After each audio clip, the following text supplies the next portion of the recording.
ఇవాల్టి ముఖ్యాంశాలు. నేడు తెలుగు రాష్ట్రాల్లో వర్షాలు, ద్రోణి ప్రభావంతో నేడు పలు జిల్లాల్లో తేలికపాటి నుంచి మోస్తరు వర్షాలు. నేడు సీఎం రేవంత్ రెడ్డి అధ్యక్షతన కేబినెట్ సమావేశం. కీలక అంశాలపై చర్చించనున్న రాష్ట్ర మంత్రి మండలి.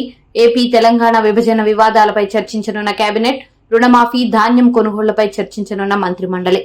తెలంగాణ ఏపీ సెట్ ఫలితాల విడుదల చేసిన విద్యాశాఖ ముఖ్య కార్యదర్శి బుర్రా వెంకటేశం. నా భూమిని కబ్జా చేశారు మాజీ మంత్రి మల్లారెడ్డి. సుచిత్ర పరిధిలోని సర్వే నెంబర్ 82లో భూ వివాదం. మా భూమిని కబ్జా చేస్తున్నారంటూ మల్లారెడ్డి ఆగ్రహం. మా భూమి చుట్టూ అక్రమంగా ఫెన్సింగ్ వేశారని మల్లారెడ్డి ఆగ్రహం. వివాదంలో భూమిలో ఘర్షణకు దిగొద్దని సర్ది చెప్తున్న పోలీసులు.